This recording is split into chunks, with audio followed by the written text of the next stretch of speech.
Hello and welcome back to iPoseidon Craft, or I guess I should say thank you for tuning in after all these months. I know I've been away for a long time and haven't made any videos at all in literally months, but I promise you my hiatus is over. I've got some things cooking, I've got some plans, there are some things I want to do and make videos of, so I'm back. Minecraft, Poseidon, it's happening again.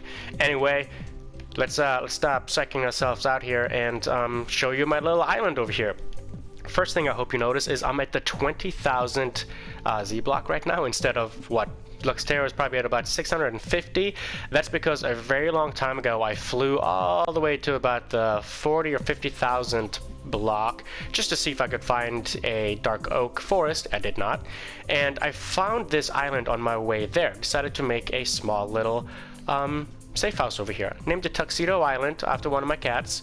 My wife just said, why don't you make an island, or why don't you make a house on that island? It looks so cool out in the middle of nowhere. So I thought, you know what, that's awesome. I should do that. And I did. So once I got that done, you can tell that house it's very simple. I did not put much effort into it. It's just wood that I found on the island, so it's not very big, and I wanted to do something different. So I decided I wanted to do a water village, something I've never done before. And this is kind of what I came up with. Another player and I actually went ahead and completely took out a water temple that was by the Tuxedo Island, literally butted up to it, and I used all those blocks, not all of them actually, because it's unreal how many blocks are inside of one of those water temples, because I still have like 3 or 4 shulker boxes full of these, and look how much I've used. So many. Also, the only reason I wanted to do this is because I've never built with Prismarine stuff before, and so I really wanted to do that because I love the colors, and well, this was going to be pretty much my only chance to do that, and I took advantage of that. I decided to use spruce wood to complement all the Prismarine because I really wanted to stick to just the Prismarine. It's just very hard to just complement these two blocks with each other. So when I think of a dock or just wood around water, I think of all of this, you know, something medium in between, not too light, not too dark. So I went with the spruce wood, and the way I made the walls around here are just Prismarine blocks or Prismarine walls on top of Prismarine blocks that just attach to the sidewalk, the walkway, and then, whoop, that was a close-up of my face. I used spruce wood, spruce gates here, spruce gates to make the rest of it. Just fill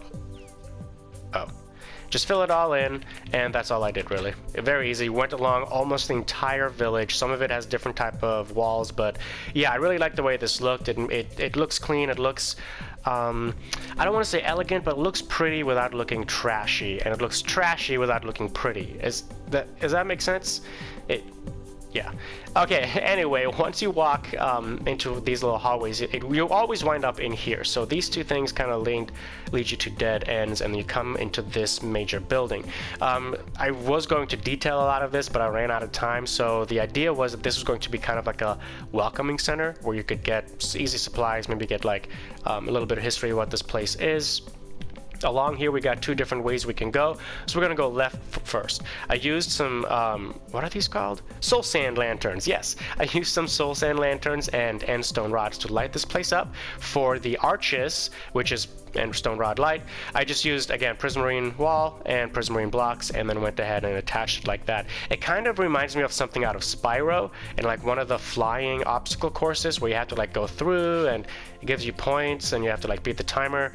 And those were always around water, and like usually had some kind of like sailor theme going on, and so that's where I got the inspiration to build these things. I have no idea why I built this. I just wanted to make a cool little sunken area in between some of the risen. Oh no! Well, guess what? Good thing there's a door everywhere.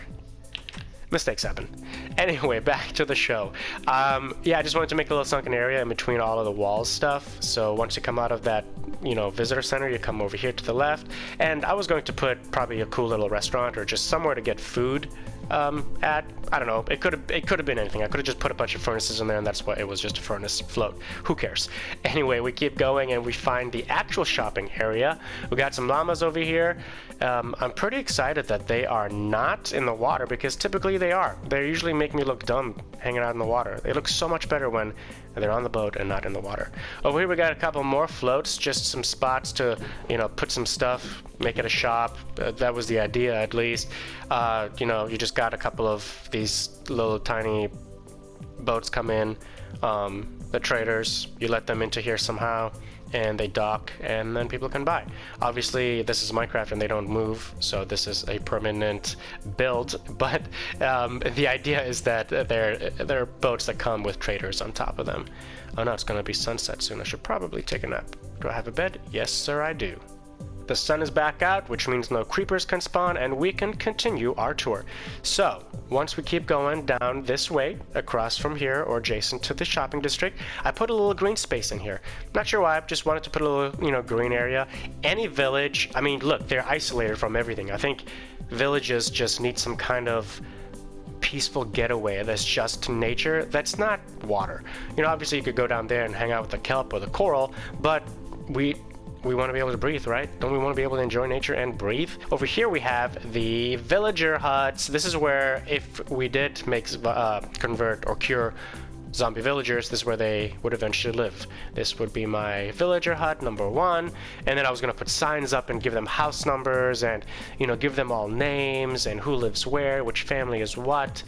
I was going to have them be all fishermen for the most part, except which obviously this is a water village, but I wanted to add farmer or cartographer, something unique. This house over here is 2 houses in one. They got 2 walkways. You could say that they're like the rich fishermen in this village. You can tell that whenever I'm on the water, sometimes I did not close the door behind me. Across the bridge from the villager huts, we have this tower.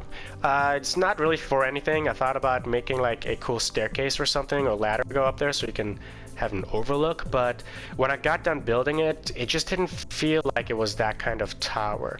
I wanted to keep it simple, look like it was, a little primitive, I guess, without making it look like it was made by master builders by any means. So I guess it could have been a temple at some point. I could have converted it to a temple. And then once you leave the temple and come down the stalk over here, you're right back in the visitor center. So that's the left way, which we went down, and this is the right way, which we came out of.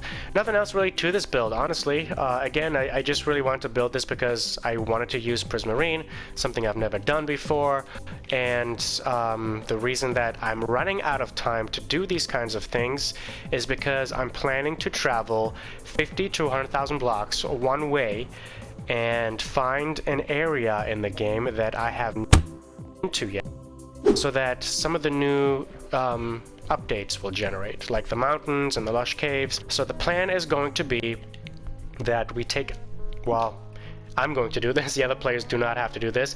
I'm going to take bare minimum stuff. That means I'm going to bring a bunch, and I mean a bunch, of cooked food with me. I'm going to bring nothing but leather armor, and I can only have iron tools and weapons, so I'm going to bring a bunch of those with me as well. I'll leave my elytra, I'll leave all of my netherite gear, everything I've collected that's rare. I'm just going to leave it at Luxterra. I'm going to travel, and we're going to start from scratch. That way I don't have to leave this realm, leave this world, and start a new one. I can always, come back to it. So the idea is that I go to this new area where I can find lush caves or mountains, make a new village there, make a new home, start building it up just like I did Luxterra, and then someday when I am more powerful and I can afford a lot of the good stuff, I will make a tunnel in the nether to take me back to Luxterra. I grabbed a potion of slow falling with me because I'm out of fire resistance potions, and this will be the next best thing to keep me out of lava. Oh, wait a minute. I need to go back for my stuff. I cannot believe I forgot my stuff. That's it for this episode. Nothing too special, just want to show off my Prismarine Sea Village. The next episode, though, is going to be somewhat bittersweet because it'll be a tour of Luxterra, and honestly, it's going to be pretty sad leaving all this cool stuff that we've built around in the village, but it's always good to start fresh, start from scratch when Minecraft releases a new update, because you want to be able to incorporate all those new blocks and the environments that these new biomes will allow you to be in. It's just a lot of cool stuff, so I am excited about that part. So yeah, bittersweet. Next episode is going to be a tour of Luxterra, the final one in a very, very long time, so make sure you tune in for that. Thanks everybody for tuning in. Please like and subscribe. Bye bye.